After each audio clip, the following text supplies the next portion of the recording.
Denyut jantung adalah sebuah gelombang yang dapat diraba pada arteri ketika darah itu dipompa dari jantung. Adapun lokasi yang dapat kita gunakan untuk mengukur denyut jantung itu sendiri adalah arteri karotis yang berada di bawah leher, yang boleh kita sentuh dengan menggunakan jari telunjuk dan jari tengah di bawah rahang, seperti ini anak.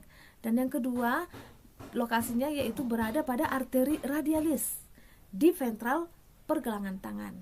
Kita buat seperti ini, dapat kita rasakan denyutannya. Nah, adapun faktor-faktor yang mempengaruhi frekuensi denyut jantung itu sendiri, antaranya itu seperti usia. Ya, usia mempengaruhi frekuensi denyut jantung. Pada bayi saja yang berumur 0 sampai 3 bulan dan 3 bulan sampai 6 bulan itu berbeda ya, Nak. Untuk 0 sampai 3 bulan itu frekuensi denyut jantungnya antara 100 sampai 150 kali per menit. Sedangkan untuk yang usia 3 sampai 6 bulan itu 90 sampai 120 denyut per menit. Untuk bayi umur setengah tahun sampai 1 tahun itu 80 sampai 120 kali per menit.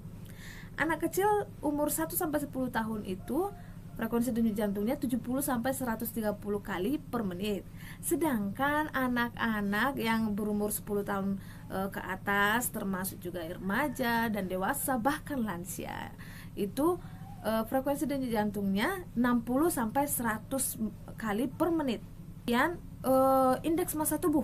Nah, indeks massa tubuh itu mempengaruhi juga, Nak, frekuensi denyut jantungnya. Kalau misalnya indeks massa tubuhnya tinggi, itu akan itu lebih tinggi pula frekuensi denyut jantungnya dibandingkan dengan yang indeks massa tubuhnya rendah. Ya, Nak, ini indeks massa tubuh rendah itu dikatakan kurus ya, bisa kurus gitu, Nah, kemudian faktor yang mempengaruhi selanjutnya itu suhu tubuh ya. Makin tinggi suhu tubuh seseorang, maka frekuensi denyut jantungnya juga makin tinggi. Kemudian sikap kerja, apakah kamu keseringan dalam bekerja, seseorang itu keseringan duduk atau keseringan berdiri atau mungkin keseringan kesana kemari, itu mempengaruhi juga. Kemudian kondisi psikis ya, kondisi psikisnya, ketika seseorang itu merasa ketakutan akan sesuatu, misalnya takut dimarahi guru karena tidak mengerjakan tugas, atau mungkin cemas, anak-anak di sekolah, orang tuanya sakit di rumah. Kemudian yang merasa gembira juga ya, itu kondisi psikis anak, gembira terlalu berlebihan ya, itu juga mempengaruhi frekuensi denyut jantungnya.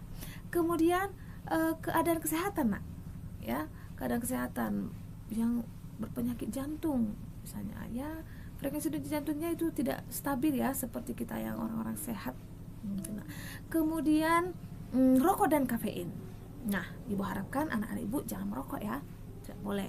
Rokok itu mengandung bahan-bahan yang merugikan kesehatan kita ya, Nak ya. Contohnya tar, gigi saja kuning dibuatnya, kita jadi tidak menarik nanti, Nak, dilihat orang. Gigi kuning, kemudian ada ketergantungan, kemudian kafein juga, ketergantungan juga ya, Nak ya. Dan orang yang perokok dan orang yang suka minum kopi kafeinnya, itu frekuensi denyut jantungnya akan lebih tinggi bila dibandingkan dengan kita yang tidak merokok dan tidak mengkonsumsi kafein ya. Nah,